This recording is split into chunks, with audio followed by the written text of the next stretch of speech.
The next topic is tropias versus phorias. One of the difficult things we have in the eye doctor's office is the patient that comes in complaining of double vision. I mean, it's a nightmare for everyone trying to figure this out, and it usually slows our clinic down just because it takes a while to tease out. You know, I actually like neuro-ophthalmology a fair amount because unlike most of what we do, which is image recognition, can you recognize a corneal ulcer? Can you recognize glaucomatous cupping of the back of the eye? This actually takes a fair amount of reasoning to do, and for that reason, it's not a fun topic traditionally. But we're going to see if we can do this. But there's really only one goal with this entire lecture, and that goal is to figure out what's the difference between a tropia and a phoria. Now, this looks like a complicated definition, but this is the best one I can come up with, and this is what is written in your notes. But the idea is that a tropia is a misalignment between the eyes. It's always there. It may be obvious. It may not be obvious, but a phoria is something quite a bit more subtle. So, for example, if you have two patients, one of them comes in and says, you know what, I woke up this morning and I've got double vision. Look at my eye, and you look at their eye and the right eye is turned in towards the nose. This is a large tropia. It's always there. It's very big. Compare this to another patient who comes in and says, you know what, I get tired in the evening for the past few months. I start to see double when I'm looking at the television screen, and their eye looks normal. This could be a tropia, but it could be a phoria. And so let's explain the difference by actually looking at some cases. Now, once again, I could have animated this entire lecture like I've done for some of my neurology lectures. However, it's very time consuming, and I wanted to show a whole bunch of examples, and it would take me a month or so. And so what I did was very similar to the last lecture.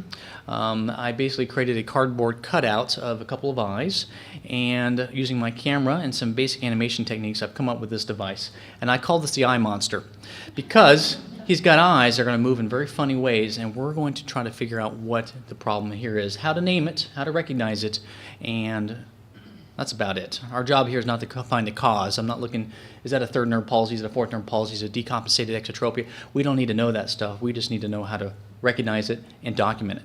So we're going to begin with some easy stuff, the basic tropias at primary.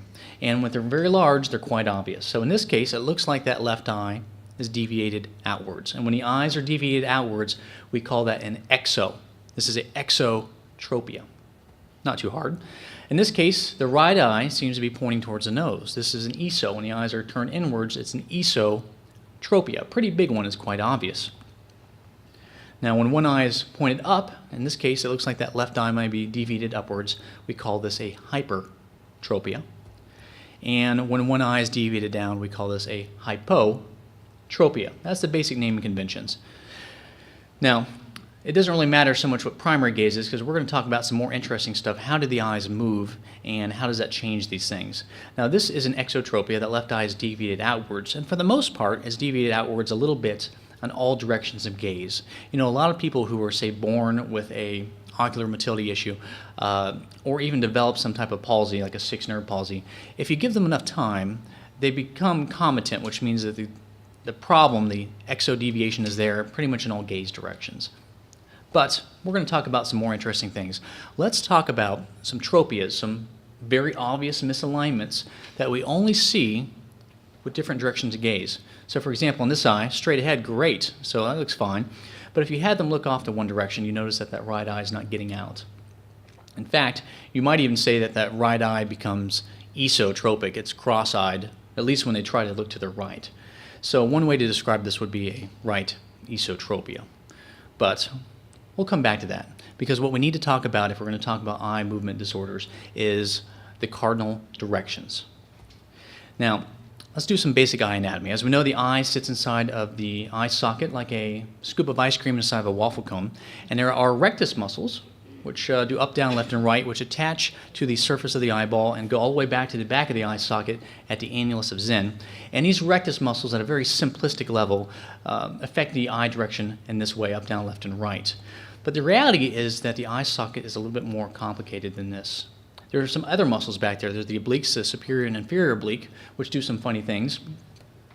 In fact, the superior oblique, the trochlear muscle, fourth nerve palsies hit this, actually has a little pulley up in the bridge of the nose, and that pulley changes the direction and can cause some very complex things. This is not important, but what is important is that the skull of the human is not like this diagram. We are not robots, up, down, left, right. We are not like that. In fact, if you look at the skull of a horse, their eye sockets are pointing outwards. And the reason why is because they need to see potential predators that might come and try to kill them.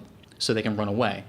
If you look at a more violent creature, such as this small cat, their eye sockets have rotated forward and they're facing forward so they can see their potential targets of prey, or milk in this case. So what's better than the cutest kitten in the world? Pretty much any dog. And so this dog also has eyes pointing straight ahead. And of course, the biggest predator of all time is the humans. We're top of the food chain. And if you look at our skull, for the most part, it's pointing straight ahead. But it's not really. In fact, if you look at a CAT scan of a human skull, you'll see that the waffle cone, the eye socket, at least the medial walls near the nose are pretty much straight ahead. But the outer walls of the eye socket actually shoot off at a 45-degree angle. So it's not quite straight. And because of that, when the superior rectus attaches to the eye, it doesn't attach, well, it attaches in the correct location, but its action isn't a pure up and down. There's a little bit of a twist. It's slightly off to the side. And so if you actually look at the gaze directions, it looks a little bit more like this. And this is what we call the cardinal directions. It's not up and down. It's slightly to the left, slightly to the right. And so when we check eye muscle movement, we don't usually go up, down. We do, but it's more important to hit the cardinal directions, and this is how we do it. So back to our eye monster, we always start with primary. I typically go left and right just because you pick up a lot of issues with left and right, because a lot of things are ESO or EXO. And then I make a box, a square. So I start up on top, crossover, ignoring the straight up for the most part, and I complete my box, and we're back to primary. And so this is how we do the basic cardinal directions. And how would you chart that? Well, you could have, like we already described, said that was a right esotropia. They go cross-eyed when you try to look to the right gaze. Another way to chart this is actually write out the cardinal directions like a cross with a line through the middle and put a percentage where 100% is normal, 0 is no movement. And this is one way that I document basic large angle issues like this. Another way you may see, depending on your doctor, is they may write it like the big H, because the H's are technically left, right, and then the four corners of that box. And with this scale, 0 is normal, -4 is no movement, and when it's a plus number, it's an overaction. But we'll see some examples of that. But let's look at another eye. Straight ahead, primary, everything looks good. Let's do our cardinal directions. Look up to the right. Whoa, that left eye didn't get out there, did it? Okay, everything's okay in this direction, but let's look over here again. Once again, it's not getting out there. We'll do our box, hit all of our cardinal directions, and it looks like that left eye can't quite get towards the nose. The eyes are a little wall-eyed. We'd call it an exotropia, right? That's apparent with right gaze when they try to look to the right. It's really the only time we see it. Or it might be more accurate just to write it out. You know, if you don't want to name these things in your head, you'll get confused. Just write them down. You can think about it later if you want. But this is how I would write out that eye muscle problem. Let's look at another eye. Primary, everything seems okay. All right, let's do our horizontal gaze. Okay, that looks fine so far. No issues there. And that looks fine. Okay, let's do our box. And we go up there. Look at that left eye. It's not quite getting up as high, is it? So that left eye is not getting up. So that means that left eye must be hypo, it must be too low. It's a hypotropia that's really only apparent with upgaze, and we might write it like this. When might you see something like this? Well, a lot of patients who have thyroid problems in the eye, thyroid affects the inferior rectus muscle, it fibroses it, and the eye gets tethered, and they have a hard time looking upwards. So that's a case where you might see something like that. Here's another eye. At primary, we're good. Let's do our left and right horizontal motion. Everything looks fine. Whoa, what was that? See that left eye? It did something funny there. Watch that left eye carefully when it looks off to this direction. It seems to shoot upwards a bit. Now that's an odd look. So over here, it's maybe up a little bit, but for the most part, we're back to normal, but it shoots up maybe a tiny bit at the end there. So that's interesting. That left eye shoots up. It's a hypertropia because it's going upwards. And you only really see it when they look off to the right. So this would be a left hypertropia with right gaze. We might write it like this, 140%. It seems to shoot upwards. Another way to write this would be like a +2. When would you see this? Well, if you have a fourth nerve palsy, you'll sometimes get this funny upshoot like that. A lot of kids with congenital esotropia or other issues have what we call inferior oblique overaction. It doesn't matter the names of these things because our goal is not to describe what's causing it. We're just documenting it. We can think about it later. We can spend all night thinking about it. As long as you write it out, the percentages, you can figure it out later. So let's talk a little bit about smaller tropias, and this is where most of us, I think, have the harder time figuring it out. So far, everything's been obvious, but what about this case? The eyes seem to be straight ahead, but this patient says, I've had double vision for days now. Look to the right, things look good. Look to the left, things look good. Let's do our cardinal directions. We'll hit the box. Eyes seem, for the most part, to move in all directions. It's not obvious. So now we're going to do something called the cover-uncover test, okay? No movement. That left eye is locked on solid. Nothing wrong with the left eye. Let's check that right eye. Oh, look at that little correction movement. When you cover, that right eye moves out. It corrects by moving out. What that means is that right eye is a little pointed towards the nose, and when you force it to work, it corrects by moving outwards. This is a right ESO, inwards, tropia. Small angle. We could figure out how much that angle is by holding prism, but we're not going to talk about that. Let's do another example. I've got double vision. All right, let's hit our primary gaze. And we're going to do our cardinal directions. I always go left, right, then I hit the box. And so far, things look pretty normal. Pretty much normal eye movements. Okay, let's do our cover, uncover test. Cover, look at that little correcting movement.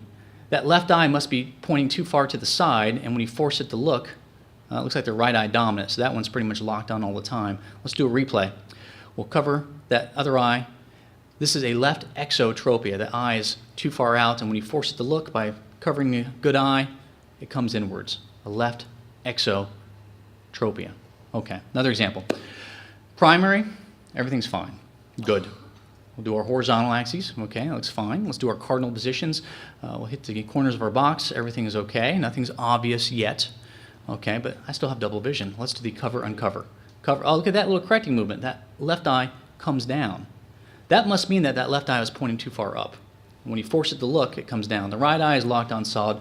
The right, that must be right eye dominant. But when you correct that, it comes down. And it's these little flick movements that really can tell us a lot. So this is a left hypertropia. Okay, let's do one more example. Primary, everything looks good. I've got double vision though. All right, well, let's do our side to side. Everything looks fine. Let's do our cardinal positions. Everything looks good. Okay. Let's do our cover, uncover test. Here we go. Cover, nothing. Nothing. They must be left eye dominant. That left eye is locked on solid. Let's check the other side.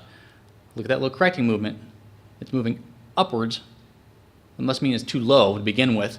And so this is a right hypotropia. Great. So far we've been talking about tropias, and tropias are there pretty much all the time.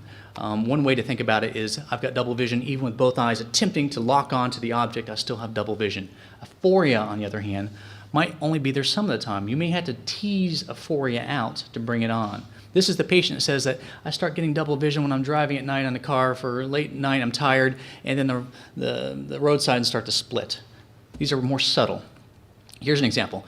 Primary gaze, everything looks good. Side to side, everything looks good. You always got to start with primary, and you got to do your cardinal directions at the beginning. This is basic stuff. So we do our cardinal positions, things look good. Let's do the cover uncover, see if we can pick up a small tropia.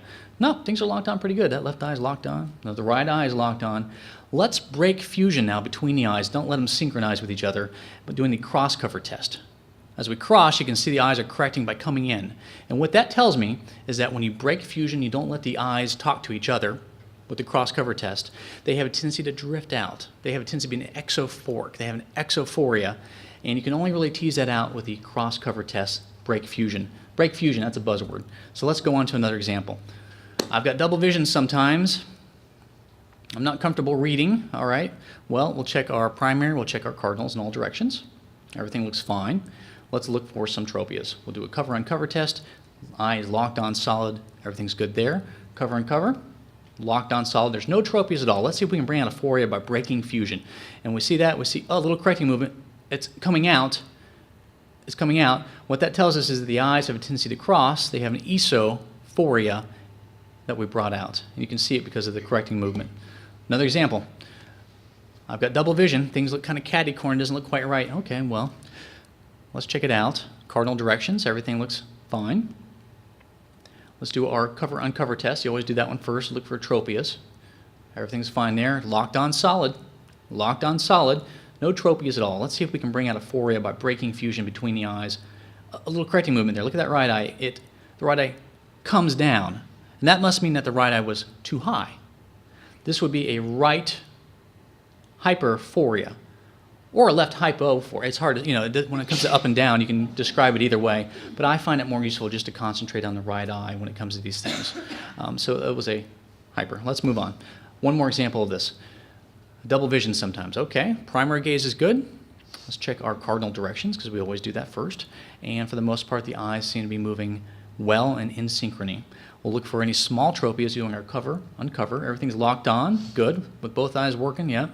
locked on here. Let's see if we can tease out a phoria by breaking fusion between the eyes as we go back and forth. That right eye, what, it came up a little bit? Let's watch it again. Right eye is coming up. And that must mean that the right eye is down too low. It has a tendency of the right eye to go down.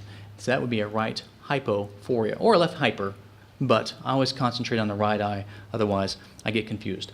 Now, let's test ourselves with a couple more cases. I know I just threw a bunch at you, but I think that you'll realize you know a lot more than perhaps you thought you did. So let's begin.